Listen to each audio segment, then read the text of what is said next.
It's strange how something so normal and routine, just stepping into your own car, turning the ignition, heading to work or the grocery store, can suddenly become a turning point in your life.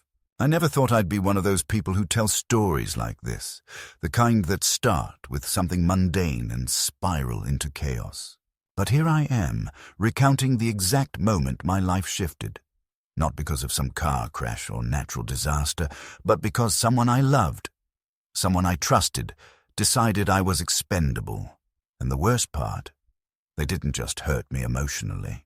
They kicked me out of my own car, drove away laughing, and left me standing on the sidewalk, stunned, betrayed, and still legally the owner of the vehicle they just stole.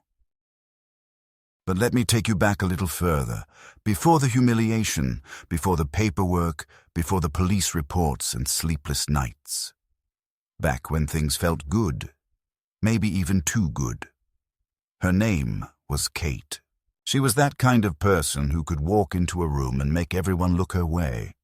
Not because she was the loudest, not even necessarily the most beautiful by conventional standards, but because she had this presence, this way of making you feel like you were the most interesting person in the world just by locking eyes with you. That's how she got me. Not with games or manipulation at first, but with attention. Genuine, disarming attention. And when you're someone like me, steady job, quiet life, maybe a little too responsible for your own good, that kind of attention feels like being chosen in a world that usually just walks right past you. We met through mutual friends, the kind of weekend gathering that starts with too many chips and not enough beer, everyone sitting in mismatched chairs around a fire pit. She sat next to me and started asking questions, not the usual small talk, but thoughtful ones, about what I liked to do when I wasn't working, whether I was more of a mountains or ocean type, what my favorite memory from childhood was. By the end of the night, she had me wrapped around her little finger, and I didn't even realize it. It didn't feel like game playing, it felt like connection. Looking back now, I think she had a way of making everyone feel that way. But I thought I was special. That was my first mistake. Things moved quickly, as they always do in stories like these. Within 3 months, we were practically living together, though technically she still kept her apartment across town. I never questioned it. I thought maybe she needed her space or just hadn't gotten around to officially moving out. In reality, she was keeping it as a backup, a place to land in case things didn't go her way. But I didn't know that yet. I thought we were building a life together. We went grocery shopping as a team, had our shows we watched every week, even hosted a couple of dinner parties that made me feel like we were really becoming adults. Stable, reliable, maybe even happy. One of the biggest steps we took together came about 9 months in. I had been talking about replacing my old car for a while. It was functional, but tired. A hand-me-down sedan that had got me through college, my first real job, and more than one road trip disaster. Kate was the one who pushed me to finally do it. "You deserve something new," she said. "Something that's you." She even came with me to the dealership, helped me test drive a few different models, negotiated with the sales rep like she had done it 100 times before. I was impressed. She seemed so competent, so confident, and when she suggested that she could help me out with gas and maintenance if I let her use the car too, I didn't think twice. We were a team, right? We were building something. So I bought the car, a shiny, dark gray Honda CR-V, almost brand new, and put the title solely in my name. It made sense. The financing was through my bank, the credit was in my name, and besides, it was technically my purchase. But in practice, we treated it like a shared asset. She had her own set of keys, she drove it just as much as I did, maybe more. At the time, that felt like partnership. Now I see it was the beginning of the end. Over time, there were signs that things were off. Nothing glaring at first, just little things. She started changing the presets on the car's radio. Without asking, even though she knew I hated pop country. She left receipts in the glove box for places I'd never been. Fancy lunch spots, out-of-town parking garages, sometimes 2 in the same day in opposite directions. She brushed it off when I asked. I was with a friend, or I just needed to get out of the house for a while. I didn't push. I told myself that everyone deserves their privacy, their independence. I didn't want to be controlling, but part of me knew something wasn't right. Then came the shift. She started disappearing for long stretches, sometimes not coming home until 2 or 3 a.m., claiming she had been out with friends or working late on some freelance gig. But I never saw her bring in any money. She became defensive, even hostile, whenever I questioned her. And still, I held on. I told myself we were just going through a rough patch, that if I just gave her space, things would settle. I was wrong. Things didn't settle. They escalated. The night it happened, the night she took the car and didn't come back, felt almost ordinary. We had dinner, takeout from her favorite Thai place. We watched half an episode of something she liked. Then she said she was going to run out for a bit. No explanation, no time frame. She kissed me on the cheek and grabbed the car keys off the hook. That was it. I didn't even think to stop her. Why would I? She had done it a dozen times before. But this time, she didn't come back. Not that night. Not the next morning. Not ever, really. At first, I was worried. I called, texted. No response. I thought something had happened to her. Maybe a car accident. Maybe she'd lost her phone. It wasn't like her to just vanish. But then, the next evening, I saw it. A notification from Instagram. She had posted a story, a video of her in my car, our car, laughing hysterically, filming some guy I'd never seen before behind the wheel. Road trip vibes, the caption read, followed by a bunch of laughing emojis. In the background, I could hear her voice say, "Thanks, baby. This ride is so much better now." And then, silence. I felt like I'd been punched in the chest. She had taken my car, picked up some new guy, and left me behind without a word. They were laughing like I was a joke, like I was some pathetic footnote in their little getaway. That was the moment the numbness started. A sort of detached fog settled over everything. I wasn't just angry. I was humiliated, confused, heartbroken. How do you even begin to process something like that? How do you accept that someone you loved, someone you let into your home, your bed, your finances, your life, could turn around and do something so cruel? I wanted answers. I wanted the car back. I wanted closure. But above all, I wanted to believe that I hadn't just been a fool. And yet, in that lowest moment, there was one small, shining detail that gave me hope. My name was still on the title. No matter how far they drove, no matter how loudly they laughed, that car was still mine. Legally, financially, undeniably. They might have taken the keys, but they hadn't taken everything. Not yet.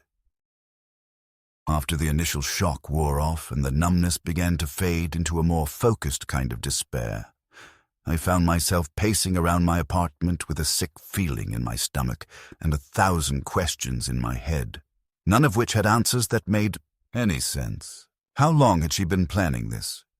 Was this something spontaneous, a reckless decision fueled by emotion and impulse? Or had she been setting this up for weeks, maybe even months? And who was the guy in the video? Someone new, someone I had unknowingly crossed paths with while living under the same roof as the woman I thought I loved. I couldn't stop replaying the footage in my mind, her laughter ringing in my ears, the casual cruelty in her voice as she leaned into the camera like this was all some joke, a prank pulled on a clueless man too naive to see what was coming. My first instinct was to call her again.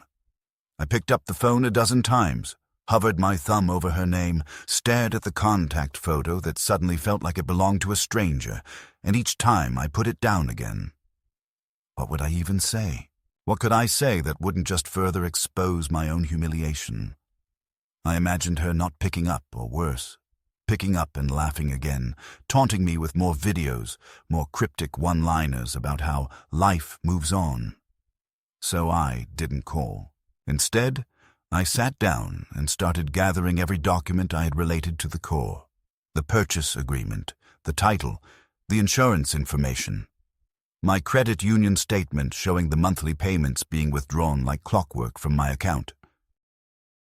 I needed to remind myself that whatever she thought she had taken, it was still mine.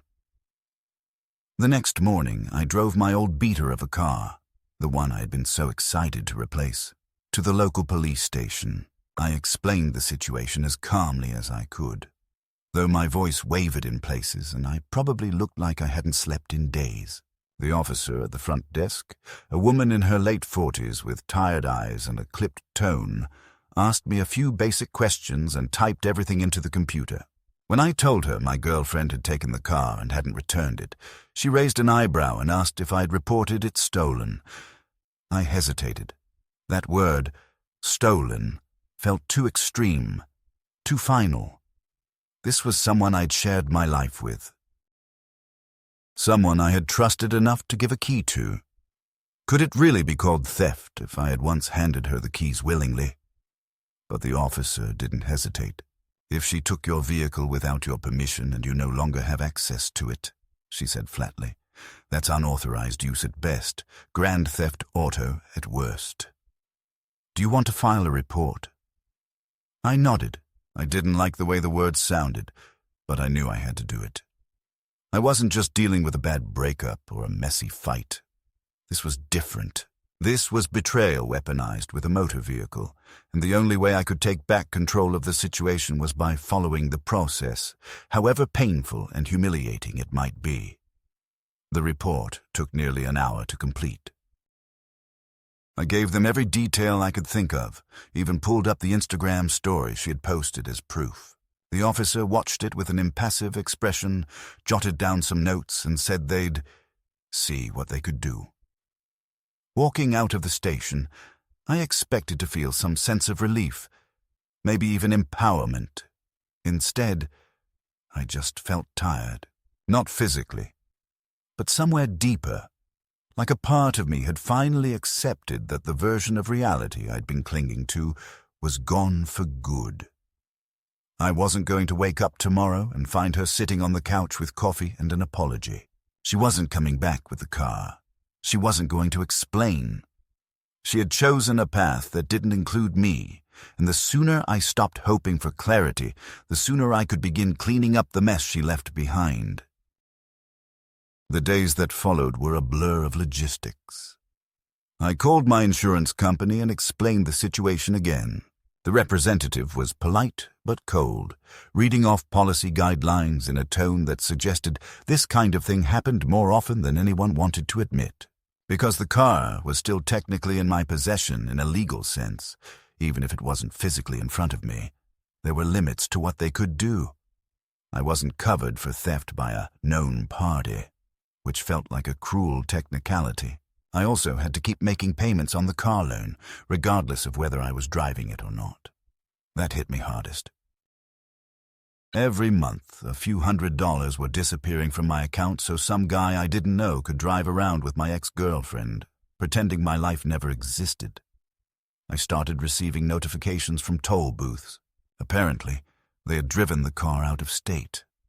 I saw charges from gas stations in cities I'd never been to, each one another small punch to the gut.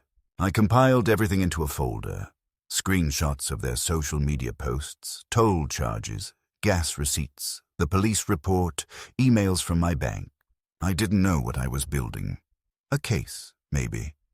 Or just a lifeboat of evidence to keep myself from drowning in the chaos. Then, about a week after she left, I got a message on Facebook. It was from someone I didn't know, a guy named Aaron. He said he used to date Kate too, and that he had heard what happened through mutual friends. At first, I was suspicious. The last thing I needed was another person complicating the situation. But what he said made my blood run cold. According to him, Kate had done something similar to him, not with a car, but with money. She had convinced him to co-sign a lease on an apartment she had no intention of living in long-term. Once the place was furnished and the utilities set up in his name, she vanished, moved in with someone else.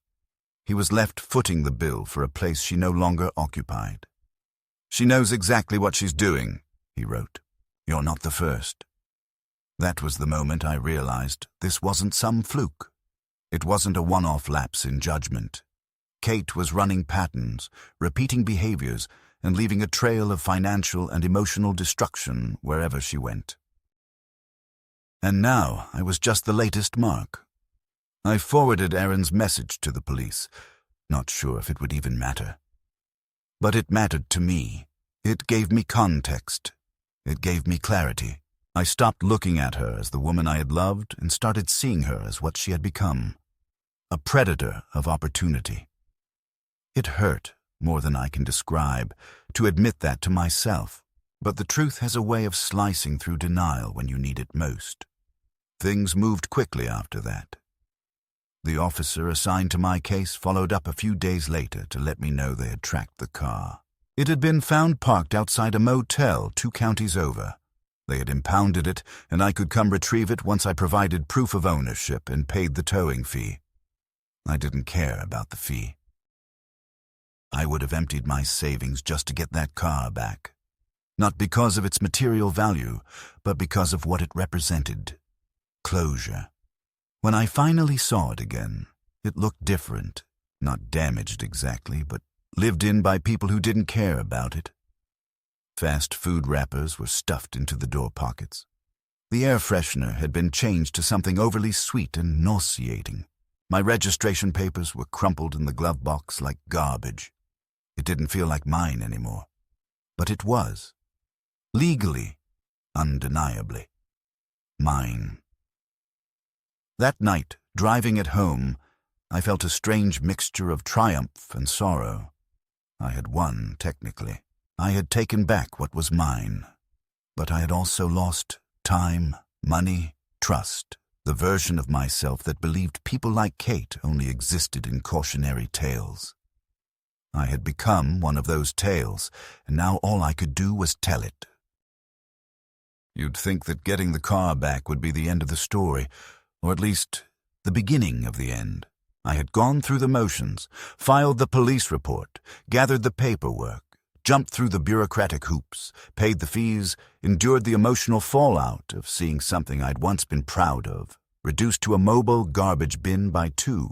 People who treated it like a rental with no return policy. But no, that wasn't the conclusion. That was barely the midpoint.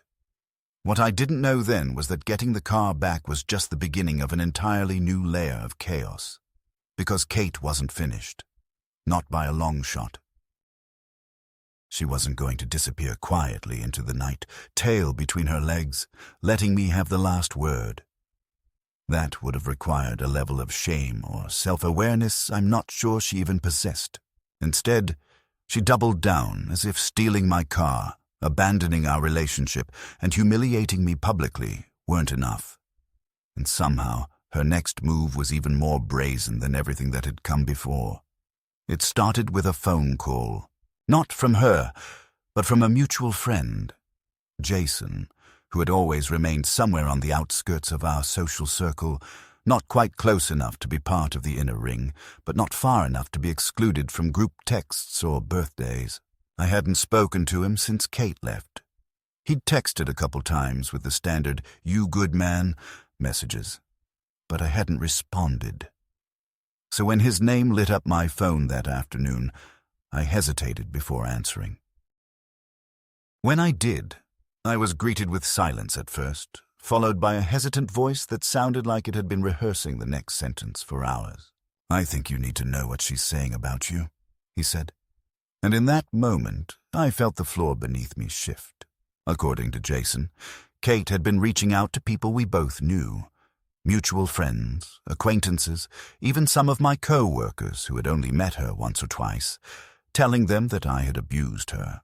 Not physically, but emotionally, mentally, psychologically.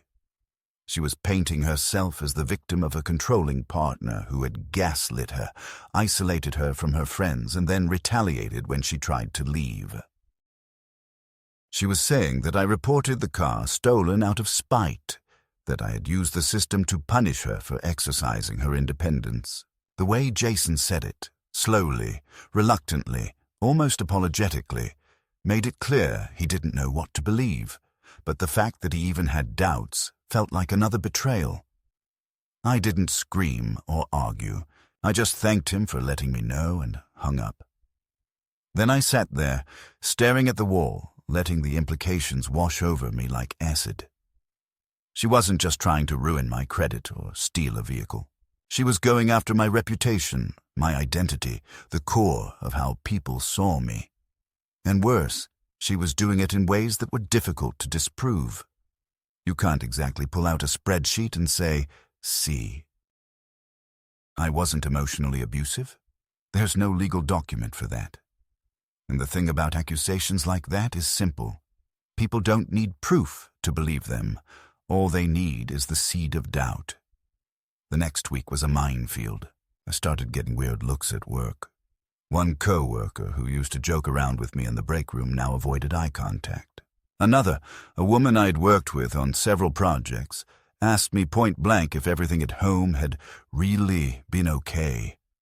I didn't know how to answer. I hadn't even told them she'd left. Now suddenly, I was fending off vague whispers about things I hadn't said, hadn't done, hadn't even imagined possible. I wanted to scream, to send out a mass message declaring the truth, listing every receipt and document and time-stamped photo. But I knew how that would look. The more you defend yourself against lies, the more you sound like someone who's hiding something. That's the trap. That's the genius of the tactic. She didn't need people to believe the whole story. Just enough of it to make them question whether the guy they thought they knew was really who he claimed to be. I didn't sleep for days. I replayed conversations we'd had, moments I'd brushed off, arguments I thought were resolved. I began to wonder if maybe I'd said things I shouldn't have, even if I never meant them in the way she claimed. That's the worst part about being gaslit. Eventually, you start doing it to yourself. The difference was, now I was doing it in response to someone gaslighting others about me. And then came the next escalation. An email from a legal office. Not a lawyer I knew, not someone I'd ever spoken to, but a real firm with a real letterhead and a message that nearly made me vomit when I read it. Kate had filed a claim stating that she had an equitable interest in the car and was requesting a portion of its value, or else she would pursue legal action for reimbursement. She included receipts, gas fill-ups, oil changes, car washes. Nothing substantial, just enough to suggest she had contributed to its maintenance and therefore, in her view, its ownership. The letter wasn't written aggressively. It was calculated, precise, and civil to a fault, which somehow made it even more terrifying. She was trying to legitimize the theft, trying to rewrite the narrative in a way that cast her as a partner who had been wronged by an overzealous ex. And she was doing it through official channels now, not just whispers and social media posts. That changed everything. I hired a lawyer the next day. It wasn't cheap, and I had to dip into my emergency fund to cover the retainer, but I needed someone who could push back on her fiction with fact. My attorney, an older man named Harris with a calm, gravelly voice and a deep reservoir of experience, reviewed everything I gave him and offered a single piece of advice that stuck with me more than anything else. Don't respond emotionally. She's baiting you into a public reaction she can use against you. Stay quiet, stay documented, and let us handle it. It was hard, so hard, to keep my mouth shut when all I wanted to do was scream. But I listened, I documented, I saved everything. And I waited. Then came the final straw, or what I thought was the final straw at the time. A letter showed up at my door, not from her, but from the DMV. It said there had been an attempt to file a duplicate title for the vehicle. Someone had filled out the form claiming the original had been lost, submitted copies of documents, some of which were forged, as we later confirmed, and even paid the expedited processing fee. The only reason it hadn't gone through was because my signature had been flagged as inconsistent. They were trying to take the car again, not physically this time, but legally, trying to cut me out of my own property on paper the way they had already tried to do in practice.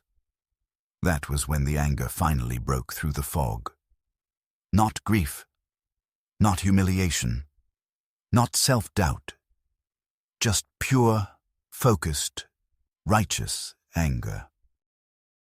I gathered every scrap of documentation I had, text messages where she admitted to using the car, screenshots of her Instagram stories, receipts that showed I had made every loan payment, the police report, the towing invoice, even the phone records, showing how many times I had tried to reach her when she disappeared. My lawyer compiled it all into a formal cease and desist letter. We also submitted a fraud alert to the DMV and demanded an investigation. The moment we filed, everything shifted. It wasn't just about a breakup anymore. It wasn't even about the car. It was about the principle of it, about not letting someone rewrite history just because they think no one will stop them.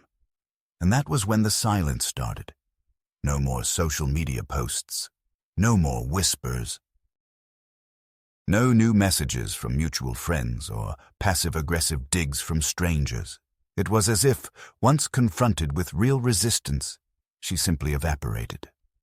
Part of me wanted to believe that meant she had finally realized the game was over. But another part, the more cautious part, knew better. This wasn't the end. This was just the eye of the storm. Silence has a strange way of playing tricks on the mind. At first, it felt like a reprieve, a temporary ceasefire in a war I never volunteered to fight. After the legal pushback, after the fraudulent title application was flagged and stopped, after the cease and desist letter was delivered and acknowledged, everything went quiet. No new stories, no late-night texts from mutual friends trying to warn me about what Kate was saying behind my back, no unexpected toll charges or strange attempts to access my car. It was as if she'd finally accepted that she couldn't win, or at least not in the way she wanted to. But even in the quiet, I didn't feel safe. I felt watched, not literally, not in the paranoid sense that someone was outside my window or following me on the street, but in a deeper, more insidious way, like I had become a character in someone else's story, a plot device in a version of events I had no control over.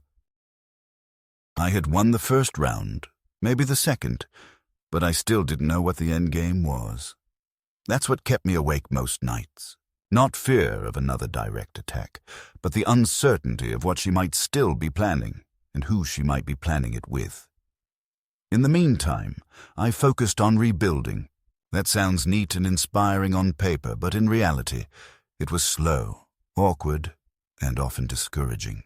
I was still paying off the car. My car, the one that now felt more like a crime scene than a source of freedom. And every payment was a reminder not of ownership, but of what had been taken from me. I tried cleaning it out, replacing the air freshener, vacuuming the seats, even getting it detailed professionally. But it still smelled faintly of her perfume. The residue of someone else's recklessness isn't something that comes out with soap and suction. It lingers. Like regret, like memory, like trauma disguised as upholstery. Socially, things were fractured. Some friends had taken my side unequivocally, offering support and solidarity and the kind of quiet loyalty that doesn't show up in grand gestures but in consistent presence. Others stayed neutral, either out of discomfort or cowardice. I never bothered to ask which. And then there were those who drifted away entirely, as if my involvement in something messy had rendered me contagious. I didn't chase them. I didn't correct the record. I let them go. Because at that point, I had realized something important. Anyone who needed to be convinced of the truth wasn't someone I wanted near me when things got hard. At work, things slowly stabilized. My performance had taken a hit during the worst of the ordeal, and I knew it.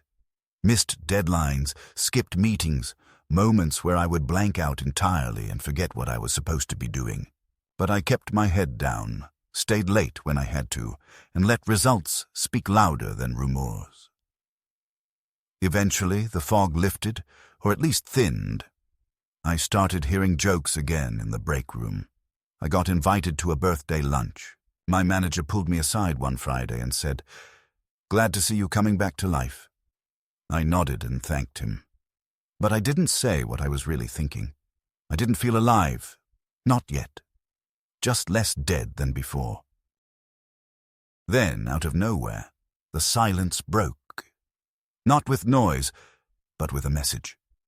A single text. From Kate. No emojis. No punctuation. Just, "Can we talk?" My first reaction was a spike of adrenaline, not excitement or fear exactly, but a kind of visceral alertness like my body remembered before my brain had time to process. I stared at the screen for a long time, feeling the weight of those 4 words pressed down on me like a trap door creaking underfoot. I didn't respond. Not immediately. I let the message sit there, unread but impossible to ignore. A glowing reminder that this story wasn't finished, just paused. Later that evening, I showed the text to my lawyer. He advised me not to engage directly, especially not over text. "If she wants to talk, it should be through counsel," he said firmly. "She's not reaching out to apologize. She's laying bait. Don't bite." And yet, a part of me wanted to, not because I needed closure, at least not in the traditional sense, but because I still didn't understand why. Why the betrayal? Why the escalation? Why the lies? Why the cruelty? I wasn't naive enough to expect honesty, but I wanted to hear her voice. I wanted to know what version of reality she had told herself to justify everything she had done. But in the end, I followed my lawyer's advice. I didn't respond. I archived the message and blocked the number. Whatever conversation she wanted to have, it wasn't going to be on her terms. Days passed, then a week. I thought maybe that was the end of it. A last gasp before retreat. But then came the message to my employer. I was called into HR for a routine check, which turned out to be anything but. Apparently, someone had sent an anonymous email accusing me of workplace misconduct. Nothing specific, just vague references to a pattern of aggression and potential harassment. The HR rep was professional, but clearly skeptical. She asked if there was anyone who might have a reason to target me or fabricate something like this. I told her the truth. About the breakup, the legal mess, the character assassination campaign that had followed. She listened, nodded, took notes, and said they'd review everything carefully. I left the meeting feeling like I'd been splashed with cold water. Not fired, not reprimanded, but flagged. Watched. That night, the silence in my apartment felt different.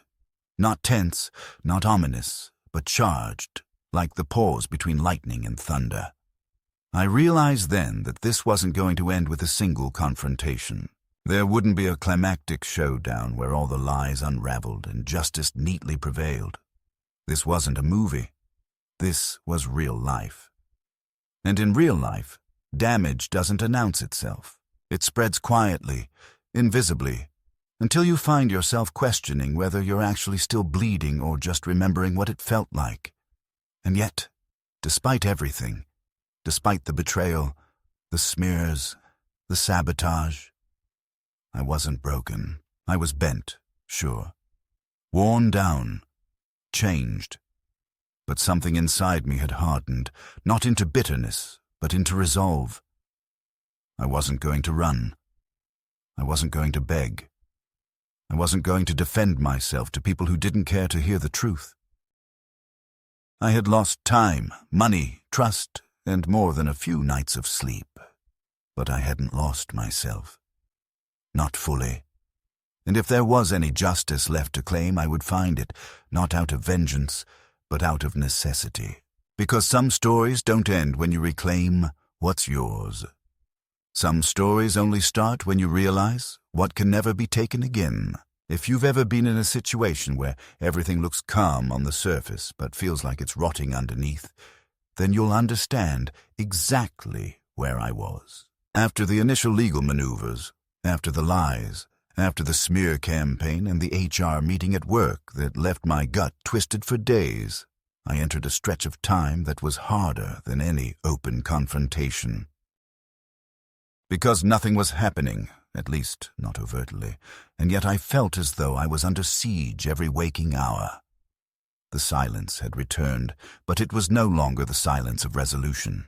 It was the silence of calculation, of someone waiting for their moment, and I was stuck in limbo, constantly second-guessing everything I said, every email I sent, every person I spoke to, wondering if they'd already been poisoned by her version of the story. It's an impossible state to maintain for long without losing pieces of yourself.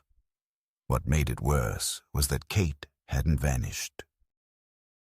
I hadn't heard directly from her since that cryptic "Can we talk" message, but she was still out there, posting, sharing, hinting.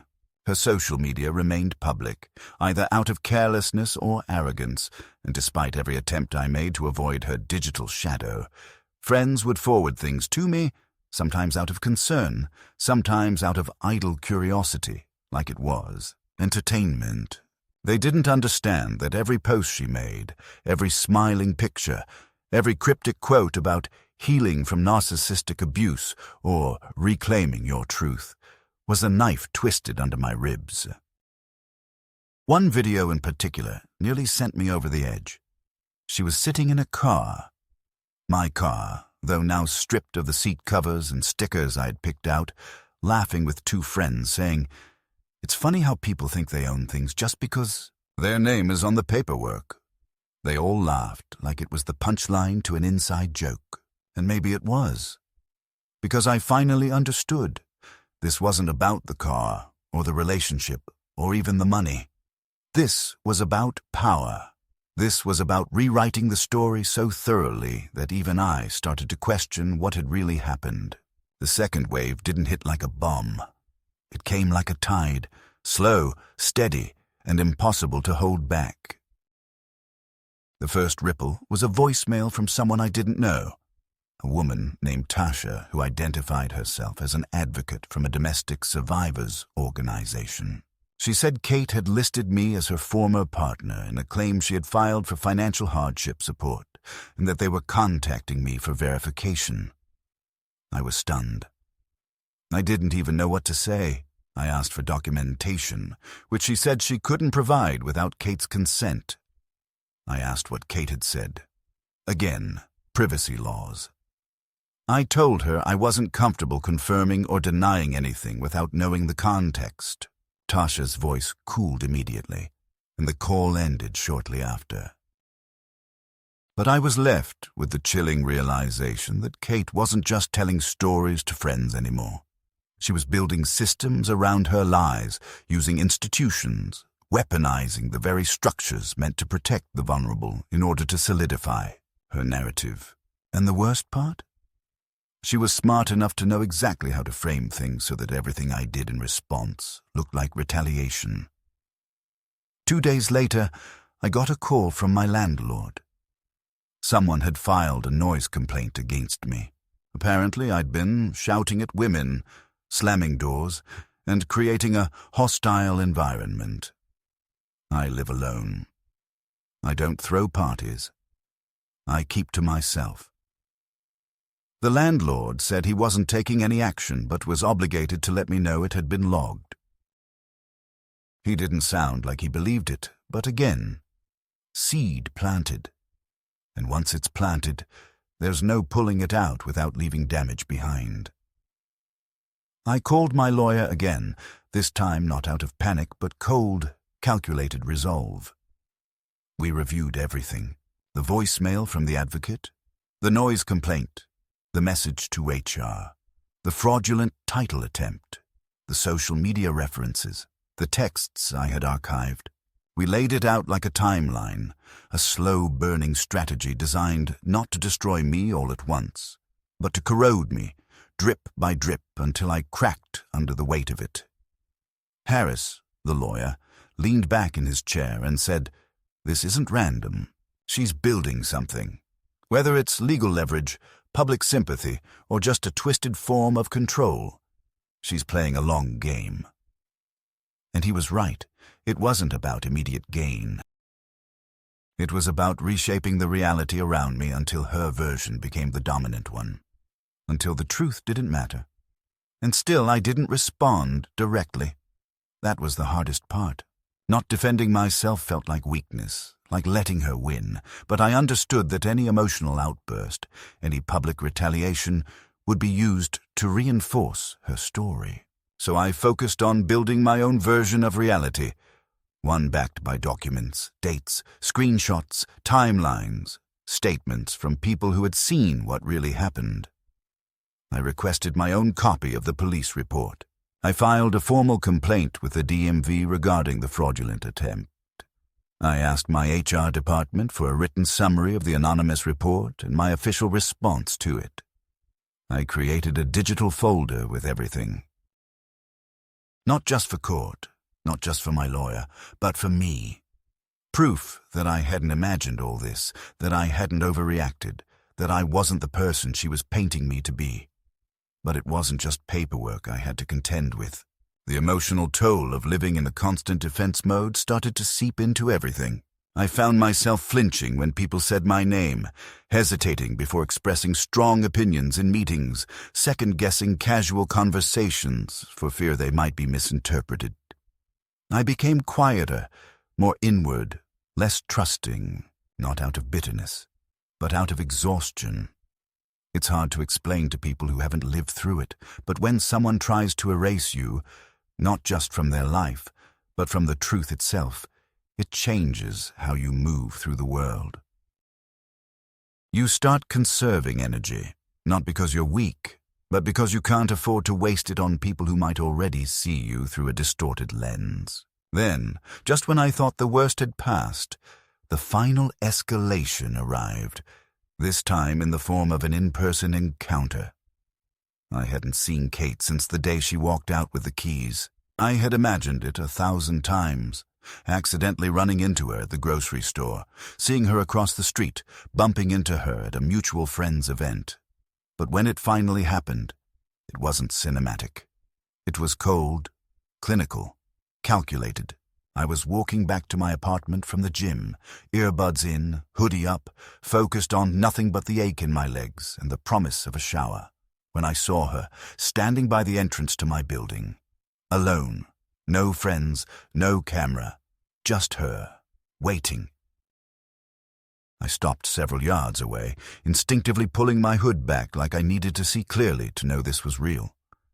She smiled, not warmly, not regretfully, but with a thin, practiced curve that meant nothing and everything. "You've made this really complicated," she said. No greeting, no preamble, just that. I didn't speak.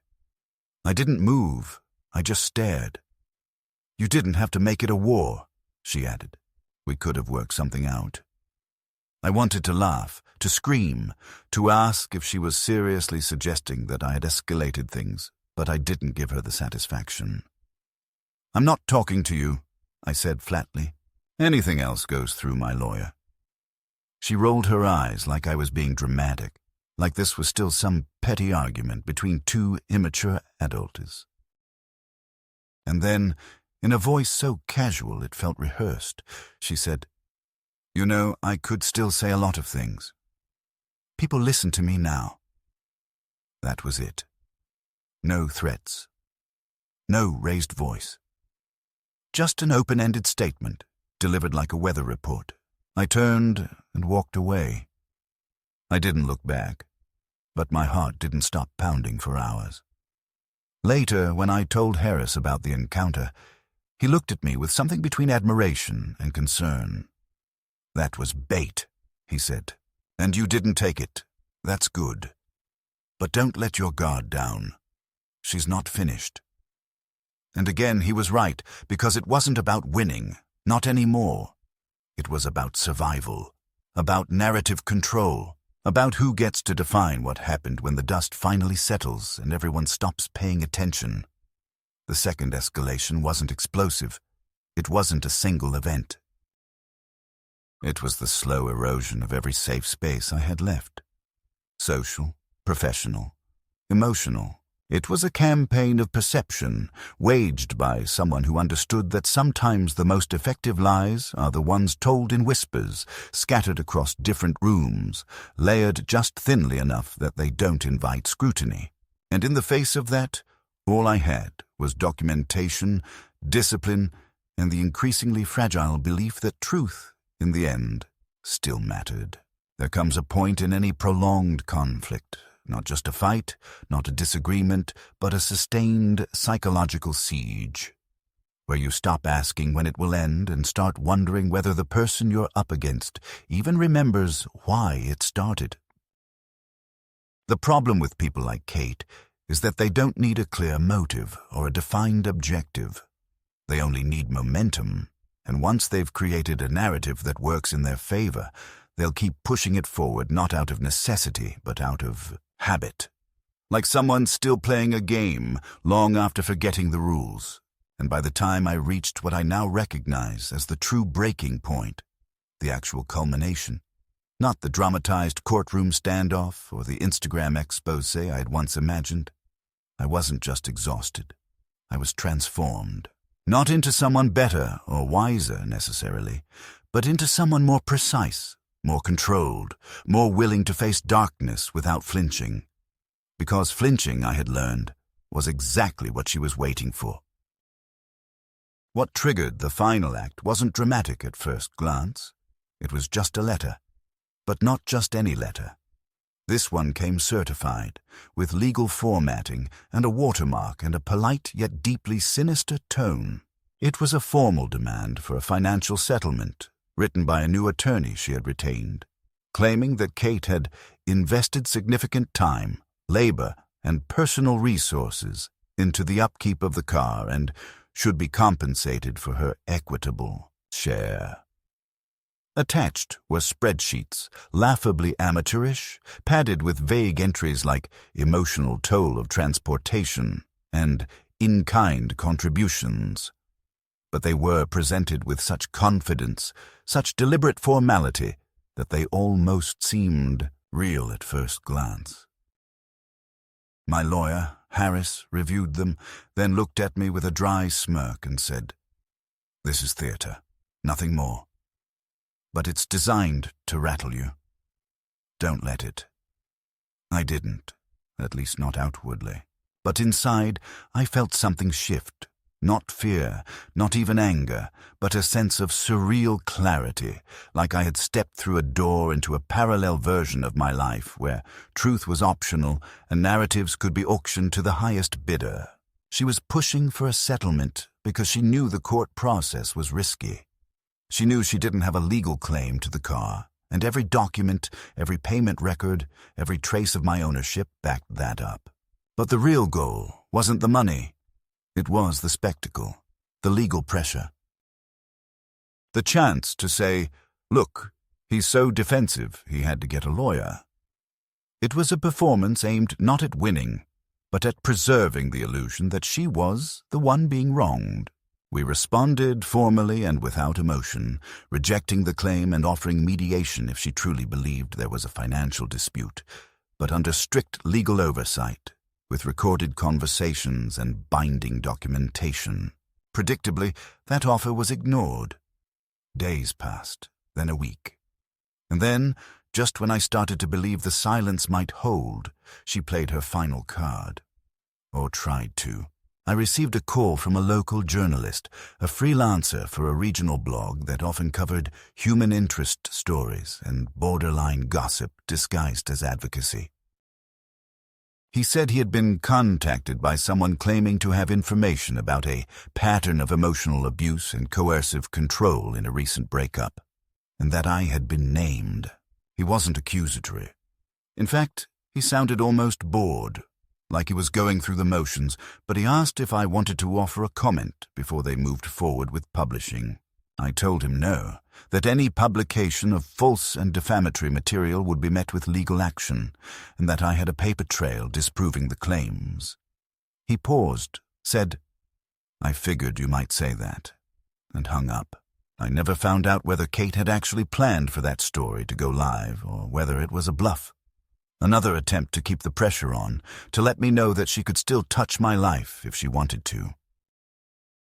But something about that moment snapped a final thread inside me. Not in a way that made me lose control or lash out, but in the sense that I finally stopped caring whether she ever understood what she'd done or why it was wrong.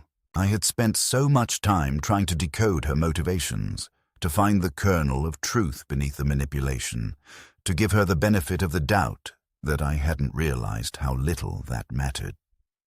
Some people don't want resolution. They want the ability to destroy without accountability. And once you accept that, you stop trying to reason with them and start focusing on building the walls that keep them out permanently. I authorized Harris to move forward with a preemptive motion, a cease and desist against both her and her attorney, with a formal statement outlining that any further contact would be considered harassment. We also filed a small civil action, not because I needed financial damages, but because it allowed us to subpoena communication records if she pushed her luck again. It was a strategic move, one designed to reclaim initiative, to stop playing defense and start drawing boundaries with consequences. I expected her to push back, maybe to escalate further. But instead, for the first time, she disappeared completely, not just from my inbox or my street corner, but from the internet. Her profiles were deleted or set to private.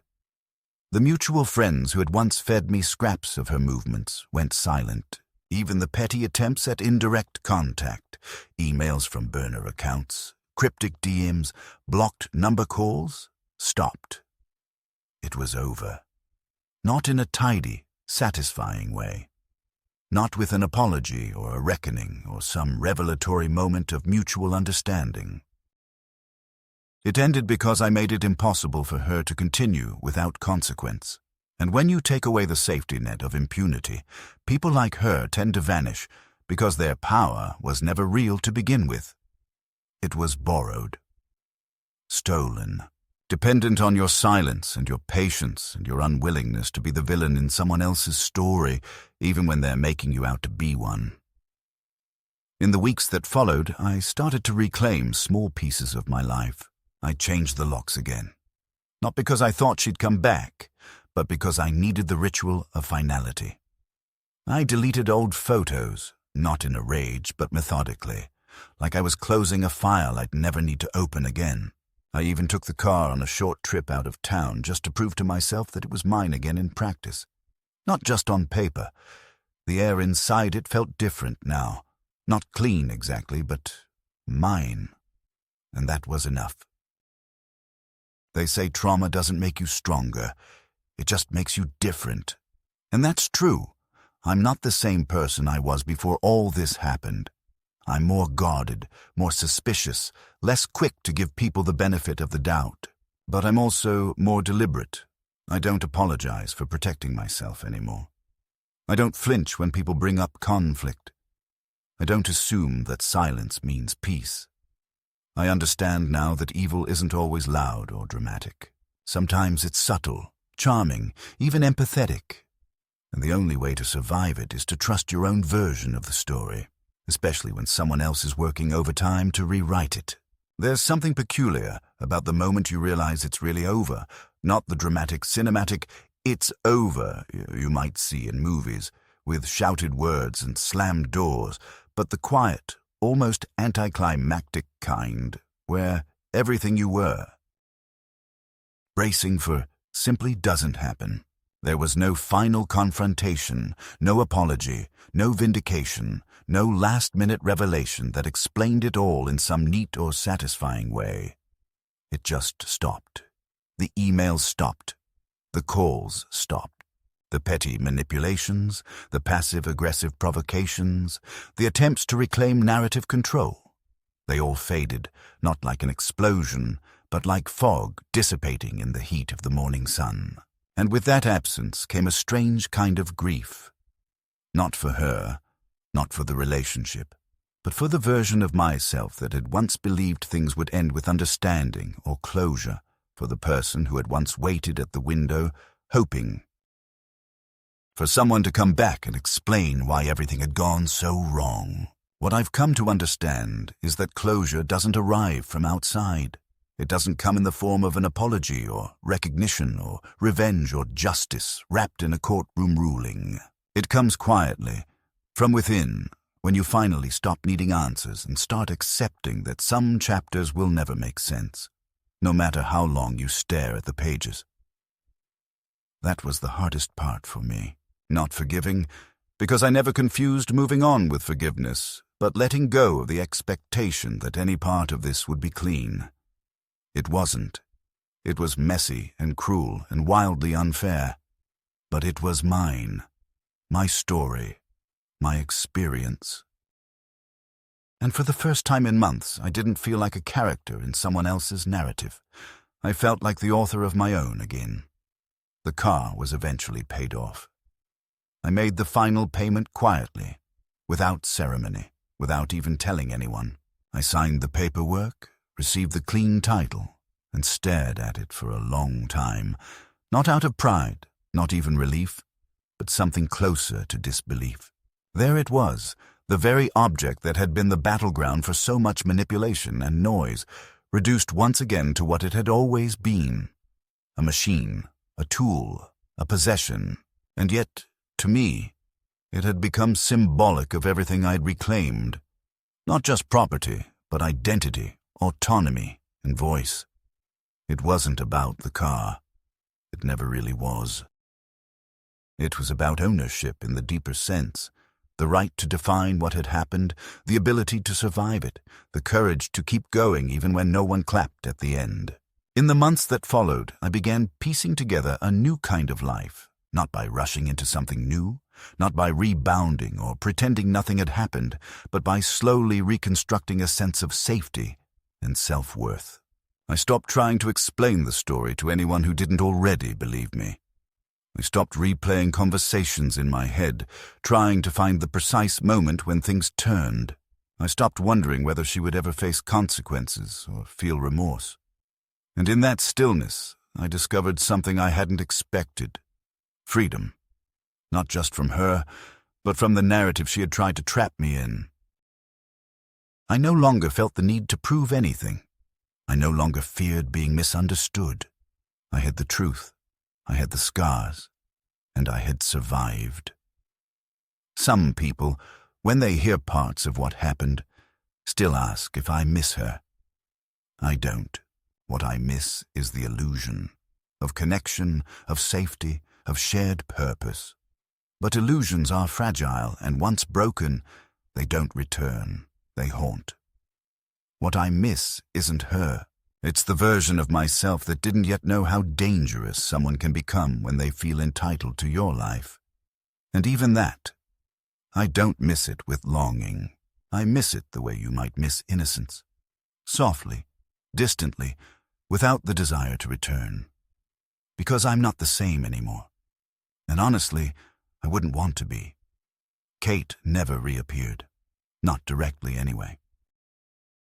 Occasionally, I'd hear through someone I hadn't blocked that she'd moved on, reinvented herself again in another city, with new friends, maybe even a new partner. I didn't look. I didn't follow. I didn't care. Whatever story she told next, it wouldn't include me. And that was the greatest relief of all. Not that she was gone, but that I was no longer necessary to her performance. The spotlight had moved. The curtain had dropped. And I, finally, was off the stage. There's a temptation to end this with a message, a moral, a neat little takeaway that gives the pain a purpose.